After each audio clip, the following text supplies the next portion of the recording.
Jadi dalam kasus ini menurut Abang sendiri, apakah memang diperlukan arahan Presiden untuk menghindari kegaduhan seperti kasus yang lalu diceritakan oleh Bang Samad?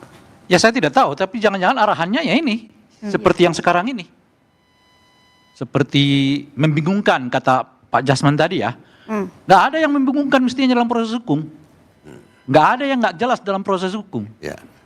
Jadi kalau ada yang membingungkan, ada yang nggak jelas, ya Presiden yang harus mempertegas jelas itu.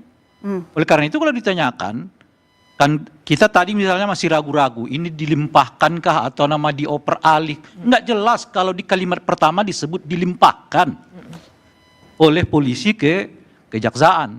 Itu bunyi dari konferensi persnya kan. Dan itu pula bunyi yang dikutip oleh hampir semua media massa. Nggak ada bahasa lain kecuali disebut di situ pelimpahan. Dan oleh karena itulah semua orang berpikir kasus ini udah P21. Disitulah muncul pertanyaan, sejak kapan yang namanya ex Jampitsus ini diperiksa oleh polisi, kok tiba-tiba paginya tersangka, siangnya atau sorenya sudah dilimpahkan ke kejaksaan gitu. Jadi setelah mulai ribut itu, mulailah ada koordinasi dengan Presiden. Kan ada koordinasi dengan Presiden. Kesimpulannya, kasus ini diserahkan kepada kejaksaan. Oleh kejaksaan, kita mulai lagi dari nol, kan kira-kira gitu tuh. Belum Jampitsus ex Jampitsus dikatakan belum ditetapkan sebagai tersangka meskipun kemudian dikoreksi sesudahnya gitu. Nah, apa yang kita bisa baca dari situ? Hanya ada satu kemungkinan, bahwa dilakukan tanda kutip perdamaian. Siapa memfasilitasi perdamaian itu? Ya pemerintah. Jadi kalau disebut apakah ini perintah siapa? Ya saya kira ini adalah perintah. Perintah siapa? Perintah dari atasan dua institusi ini. Siapa atasan dua institusi ini? Presiden. Presiden menginginkan kasus ini dibawa ke kejaksaan seperti yang saat ini gitu. Nah, apakah asumsi kita ini benar? Apakah asumsi kita ini tepat? Itulah tugasnya Bung Sahroni.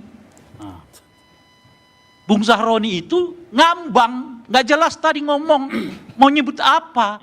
Dia bahkan lebih tidak pengamat dari seorang pengamat pun gitu loh.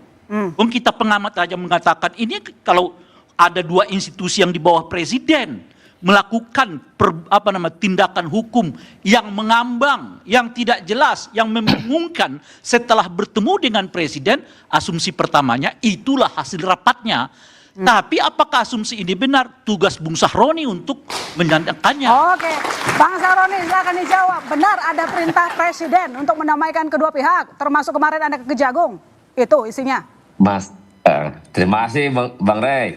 Masalah diperintah langsung kan saya tidak di dalam istana. Jadi asumsi Bang Rey tadi menyampaikan dari cerita Bang Samad, langkahnya sepertinya benar. Harus ada kepala negara untuk menyelesaikan masalah dua institusi tersebut. Nah, karena dua institusi tersebut sudah diberikan arahan kemungkinan oleh kepala negara, maka kedua belah pihak antara Kapolri, Jaksa Agung bisa saja didudukkan bersama untuk melakukan koordinasi. Seperti kayak Bang Samad sama Pak Timur Pradopo.